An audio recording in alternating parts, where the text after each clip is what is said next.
एक दिन मैं और मेरी बीवी सोनार की दुकान पर सोने की अंगूठी खरीदने गए। काफी अंगूठियां देखने के बाद मेरी बीवी को एक अंगूठी पसंद आ गई। कीमत अदा करके जैसे ही हम बाहर निकलने के लिए मुड़े तो एक बारूब शख्स से मुलाकात हुई जो कि मुझे जानता था। मैं इनको भूल चुका था शायद, बस इतना याद था कि माजी में कभी इनसे मुलाकात हुई थी। ये साहब बड़ी गर्मजोशी से मेरे गले मिले और सवालिया नजरों से पूछने लगे, बेटा लगता है पहचानने की कोशिश कर रहे हैं आप। मैंने कहा, माजरत के साथ आपका चेहरा जाना पहचाना लग रहा है, लेकिन याद नहीं आ रहा कि आपसे मुलाकात कब हुई थी। वो थोड़ा सा मुस्कुराए और कहने लगे, मेरा नाम इकबाल है, वैसे लोग मुझे बड़ा भाई कहते हैं। आज से चंद साल कबल आप अपनी फैमिली के साथ हमारे घर आए थे।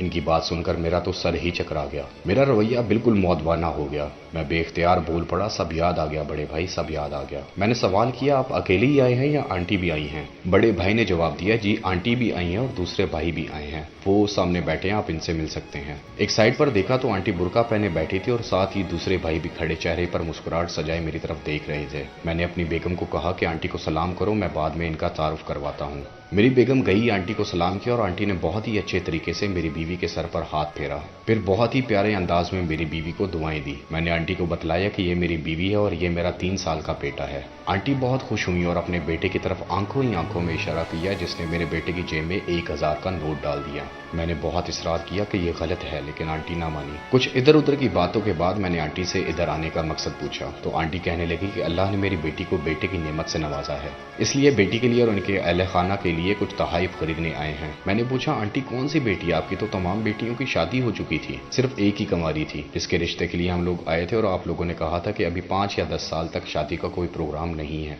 मुझे हैरानगी हुई थी कि घर पर रिश्ते के लिए बुलवाकर फिर कह देने का 5 या 10 साल तक शादी का कोई प्रोग्राम नहीं, कितनी गलत बात है। आंटी को जैसे एक झटका लगा, लेकिन आंटी समझदार थी और फौरन ही समझ गई कि बात कुछ और है। पूछने लगी कि ये बात आपको किसने कही थी? मैंने कहा, वालिद साहब ने कही थी। वो कहने लगी, नहीं, बात दरअसल कुछ और थी, लेकिन आपके वालिद साहब ने आपका पर्दा रखा था। मेरे अंदर एक तजस्सुस पैदा हो गया कि मेरे वालिद साहब हमसे कैसे गलत बयानी कर सकते हैं। मेरे वालिद साहब ने कभी भी झूठ नहीं बोला था। आंटी ने अपने बेटों को कहा कि मुझे मेरे बेटे के साथ अकेला छोड़ दें। मैंने भी अपनी बेगम को कहा कि तुम थोड़ा सा वक्त मुझे दे दो, बच्चे को खिलाओ पिलाओ। आंटी कहने लगी, बेटा जिस दिन तुम और तुम्हारे अहले खाना हमारे घर हमारी बेटी का रिश्ता लेने आए थे, मैंने उसी दिन तुम्हारे रिश्ते से इनकार कर दिया था, जो कि शायद तुम्हारे वालिदैन ने तुम्हें नहीं बतलाया। तुम एक पढ़े लिखे और मुआशरे में एक कामयाब शख्स साबित हो सकते थे, मुझे पहले ही इल्म था और मुझे मुकम्मल यकीन था कि मेरी बेटी को भी तुम खुश रखोगे। लेकिन नए लोगों से रिश्ते जोड़ने के लिए सिर्फ लड़कों को ही नहीं देखा जाता, बल्कि इसके मुकम्मल खानदान को देखा जाता है, क्योंकि हमने मुस्तकबिल में आपस में मेल जोल रखना होता है। इसलिए लड़की या लड़के के घराने वालों को देखकर मुस्तकबिल का तयन किया जाता है कि ये घराना मुस्तकबिल में कितना कामयाब रिश्ता निभा सकता है। जिंदगी में उतार चढ़ाव आते रहते हैं और इन हालात में हमको किसी अपने की जरूरत होती है, इसलिए हम ऐसे ही रिश्ते नहीं जोड़ते जो खुशियों में हमारे साथ हो लेकिन हालात के खराब होते ही वो हमसे जुदा हो जाएं। इसलिए मैंने इसी दिन आपके वालिद साहब और वालदा साहबा को साफ साफ इनकार कर दिया था। हो सकता है कि इन्होंने आपको दुरुस्त बात ना बतलाई हो। आंटी की बातें सुनकर मैं मजीद परेशान हो गया। मैंने कहा कि आंटी, हम बहन भाई आपस में एक दूसरे पर जान छिड़कते हैं और खुशी और गम में बराबर के शरीक होते हैं। कभी ऐसा नहीं हुआ कि हम में से किसी एक को दूसरे से शिकायत हो। अगर आप बुरा महसूस ना करें तो मैं 100% दुरुस्त हूँ कि आपको हमारे खानदान को परखने में गलती हुई थी। आंटी ने एक सर्द आह ली और कहा, बेटे अभी तुम बहुत छोटे हो, जो चीजें मैं देख सकती हूँ तुम उनकी तरफ कभी सोच भी नहीं सकते। मेरे इस्तफसार पर आंटी ने कहा कि मेरा अंदाजा कभी गलत नहीं होता। चलो मैं तुमको बतलाती हूँ। मैंने अपनी बेटी के लिए जितने भी रिश्ते देखे हैं, इनसे कुछ शराइत रखी हैं। जो भी मेरी बेटी को देखने आए वो अपने तमाम बेटों और इनकी बेगमात को साथ लाएं। जो सबसे अच्छे कपड़े हों वो जेबतन करके आएं। घर की औरतें अपने मुकम्मल जेवरात से सज कर आएं। अगर घर में हर फर्द की अपनी अपनी गाड़ी है तो वो अपनी अपनी गाड़ी में आए। ये शराइत बहुत अजीब थी, लेकिन बाज लोगों ने इसका मतलब ये लिया कि शायद हम लड़के वालों की माली हालत देखना चाहते हैं, लेकिन ऐसी बात नहीं है। जब आपके अहले खाना हमारे घर तशरीफ लाए थे तो मैंने सबसे पहले तुम्हारे दोनों भाइयों की गाड़ियां देखी थी, जो कि काफी महंगी थी, जबकि तुम्हारे वालिद साहब की गाड़ी की मालियत इतनी नहीं थी जितनी तुम्हारे दोनों भाइयों की गाड़ियों की कीमत थी। इस तरह फिर मैंने तुम्हारे वालिद साहब के कपड़ों का जायजा लिया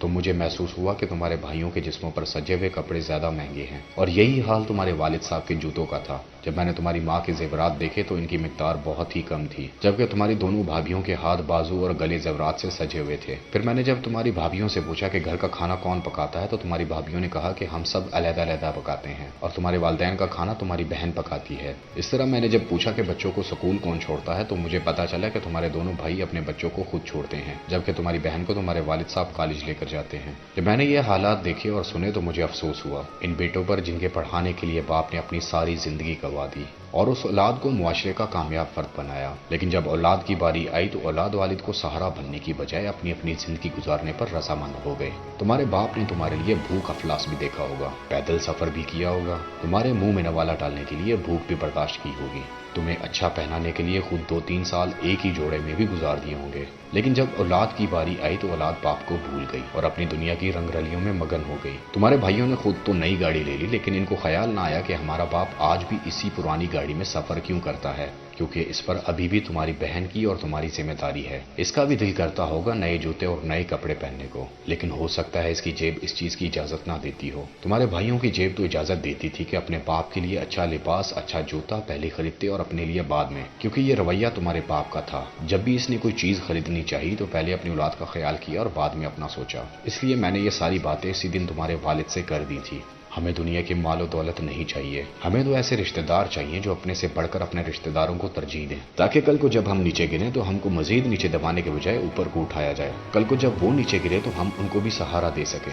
مال و دولت، اعلیٰ عہدہ یا مرتبہ تو ہمیشہ نہیں رہتا، ہمیشہ جو ساتھ چلتے ہیں وہ سچے رشتے چلتے ہیں، اور اگر رشتے بنانے میں ہم سے تھوڑی سی بھی غلطی ہو جائے تو ساری زندگی بھی تباہ ہو سکتی ہے اور نسلیں بھی تباہ ہو جایا کرتی ہیں۔ مجھے فخر ہے آپ کے والد صاحب پر کہ انہوں نے آپ کو حقیقت سے آگاہ نہیں کیا اور پھر بھی آپ لوگوں کی غلطیوں پر پردے ڈالتے رہے۔ لیکن دیکھنا یہ ہے کہ اولاد اپنے والدین کا کتنا خیال رکھتی ہے۔ والدین تو ہمیشہ سے ہی اولاد کے لیے قربانیاں دیتے آئے ہیں، ابھی اولاد کی باری ہے، اور مجھے فخر ہے اپنی اولاد پر کہ آج کچھ بھی ہو جائے میری اولاد مجھے ہمیشہ ترجیح دیتی ہے، میرے لیے پہلے خریدتی ہے اور بعد میں اپنی بیوی بچوں کے لیے کچھ خریدا جاتا ہے۔ مجھے فخر ہے اپنی اولاد کی اولاد پر، وہ بھی اپنے والدین کو اپنی زندگیوں سے زیادہ ترجیح دیتے ہیں، اور ہمارا پورا خاندان ایک جان کی مانند ہے۔ اگر کسی کو کسی بھی چیز کی ضرورت پڑ جائے تو پیٹ دکھا کر نہیں بھاگتے بلکہ ضرورت سے زیادہ لے کر آتے ہیں۔ اس لیے میرے بیٹے، رشتے بنانا بہت آسان ہے، لیکن کامیاب رشتہ چننا اور ان کو نبھانا بہت مشکل ہے۔ کہیں ایک نااہل رشتہ آپ کو اتنا بڑا نقصان دے سکتا ہے کہ ساری عمر کی خوشیاں غموں میں تبدیل ہو سکتی ہیں۔ کامیاب رشتہ آپ کو ایسے سہارا دے سکتا ہے کہ تمام زندگی کے غم خوشیوں میں تبدیل ہو سکتے ہیں۔ اتنی بات کرنے کے بعد آنٹی اٹھ کر چلی گئی۔ میری آنکھوں کے سامنے میرے والدین کا چہرہ گھومنے لگا۔ میری گاڑی میرے والد کی گاڑی سے بہتر تھی، میرا لباس میرے والد کے لباس سے بہتر تھا، میرے گھر کی زیب و زینت کا سامان میرے والد کے گھر سے بہتر تھا، میری بیوی کے ہاتھ میں سونے کی چوڑیاں اور کنگن تھے جو میں نے ہی خرید کے دیے تھے، لیکن میری ماں کا سارا زیور بک چکا تھا۔ میں آج بھی گھر سے دفتر اور دفتر سے گھر، لیکن میرا باپ آج بھی اولاد کی ذمہ داریاں نبھا رہا تھا۔ میں نے آج بھی اپنی بیوی کے لیے سونے کی انگوٹھی خریدی، لیکن میرے ذہن میں میری ماں کا خیال کیوں نہ آیا جس نے میری شادی کے لیے اپنا زیور بیچ دیا۔ مجھے افسوس ہوا اپنے آپ پر کہ میں نے اپنے والدین سے زیادہ اپنی ذات کو ترجیح دی ہے۔ میرے والدین جنہوں نے مجھے سب کچھ دیا، میں نے ان سے سب کچھ لے کر ان کو خالی کر دیا، لیکن کبھی انہوں نے مجھ سے کوئی گلہ یا شکوہ نہیں کیا۔ میرے والدین کل بھی عظیم تھے اور آج بھی عظیم ہیں۔ میں کل بھی ناکام تھا اور آج بھی ناکام ہوں۔ دوستو، اگر آپ کو ہماری یہ کوشش اچھی لگی تو اس پر ضرور عمل کریں اور اس ویڈیو کو جتنا بھی ہو سکتا ہے دوسروں کی اصلاح کے لیے شیئر اور کمنٹس کریں۔ آخر میں ہمارے چینل اسلام آن لائن 360 کو سبسکرائب ضرور کریں۔ جزاک اللہ۔ اگلی ویڈیو تک اللہ حافظ۔